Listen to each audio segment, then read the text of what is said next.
Great Scott. Great Scott. Great Scott.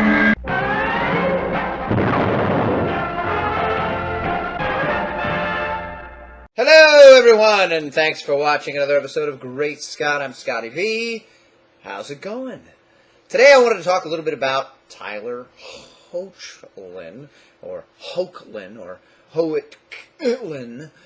He's been cast as Superman for the upcoming season of Supergirl, and I assume ongoing, which is now on the CW. We're going to see what the changes are, how different it is. It's going to be a little more difficult, I think, to show flying effects, and now you have two super people, aside from all the Kryptonians that have been on the show, flying around and doing different things. I don't think it's going to be too much of a problem. People seem to have a concern not being on CBS where it had a bigger budget. It's not going to be able to show the effects that it has shown when it was on CBS, but Flash has effects every week, pretty extensive effects, and a lot of times it looks bad. You can tell that it's a CGI, animated, drawn Flash, and not really Grant Gustin in the shots where they show him super running, or running on the side of a building, or racing Yellow Flash, or whatever. The man in the yellow suit, Reverse Flash. So we might see some of that with Supergirl, to where it's not as good, although I think even on CBS you could tell when it was a CGI'd Supergirl and when it was really Melissa Benoist. But Tyler Hoechlin, upon first casting, they were only showing me certain angles, certain facial profiling, and I thought, looks the part, looks good. Now that we've seen more shots, we see shots behind the scenes, we see shots of him in the suit, his face is very angular. So it's a bit of an odd look for Superman. He's obviously a decent-looking fellow, and he's in good shape, but he also appears to be very young.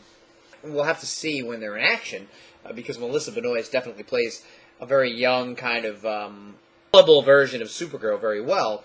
So maybe it'll be the acting style choices that they choose to show his age. But he looks younger than her, I would say, or looks much younger than her comparatively when he's supposed to already be operating on Earth for over 10 years and not being able to beat Reactron and all that. My issue with Supergirl in general, in terms to its relation to Superman, is that it has kind of been a show where they purposely show Superman in a negative light, although Supergirl also has been shown kind of negatively in terms of her reaction to Superman existing. You would think that she, before the evil Kryptonians and her aunt, who is, we're not sure, of course she's dead now, doesn't matter, but the idea that there's a good living representation of how a Kryptonian acts on Earth, wearing a suit, being a hero, and she's kind of, I don't know if I can say this on here, bitchy toward the idea that he's there, and very negative toward anybody involving him or talking to him or anything. And every time Clark contacts her via text message, it makes me teary, because I feel like it's a very loving, understanding version of Superman where he doesn't really mind that she doesn't want his input, and he's kind of saying you're doing a great job. But, that being said, they also show that he's kind of a dolt, because he was unable to defeat Reactron over all these years. They just fight to a standstill, and then they both fly off, meaning he allows this guy to go leave and then come back. And, of course, Supergirl just defeats him not long after needing Superman to come in and intervene. That's because Jimmy calls her, and then she acts all annoyed that she was going to be dead. And Jimmy called Superman, who then saved her. But then they both just kind of fly off again. That means Reactron's still out there to come bother Supergirl again, which he does. But then she rather simply comes up with a way to just reach into his chest and pull out his power core, which you would think all these years and all these times, as James explains, that Superman and Reactron fight, that Superman could have thought of that.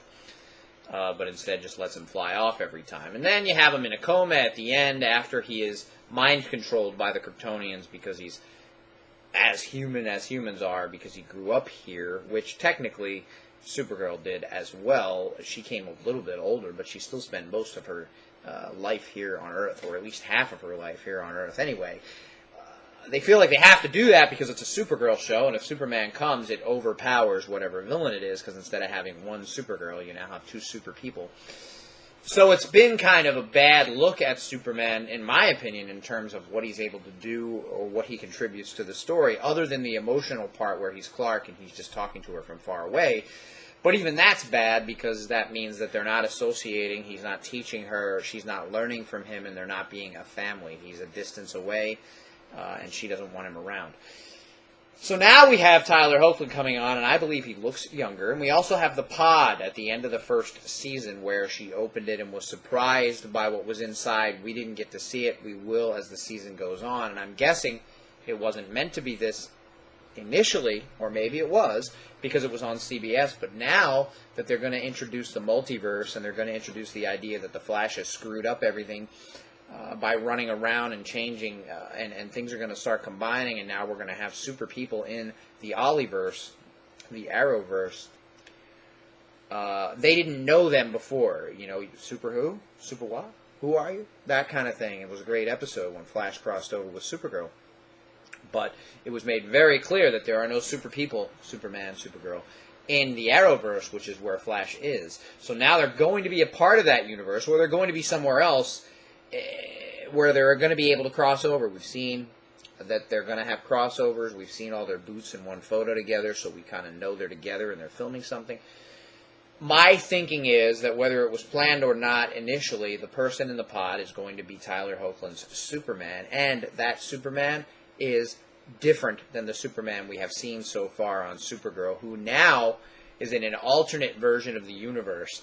He's grown, he's more experienced. He doesn't really fit in this younger verse where guys with arrows are going to need to be effective, because if you bring two super people who are overly effective, then either the Flash or Arrow, then it's way overkill, and we were already talking overkill when it was just Supergirl and we had Superman there, so we had to make him look bad in every instance. And Tyler Hoechlin looks much younger than a guy who should be a seasoned guy. We've seen a video of him fighting Metallo. I'm guessing that's going to be this Superman's first time. I could be wrong, but I'm thinking the Superman that the person in the pod is going to be Tyler Hoechlin's Superman, and that Supergirl, in order to again make her look better, look more seasoned, and look like the one who was supposed to come and protect Superman, is going to be the trainer, is going to be the one helping him as opposed to the other way around, because then that detracts from her on her show, and I don't feel like they've found a way to do that without making Superman look less effective than he should be. But we'll see what happens come October when Supergirl Season 2 launches, along with Arrow and The Flash and Legends of Tomorrow on the new CW, which is pretty much a whole week of DC shows. We're living in a great time. Thanks, everybody, for watching, and remember, always look into the pod. Outtakes. Yes? Can I go over Tyler's house? Tyler's? You mean, what's her name? Brittany. Ah, Brittany. You can go check.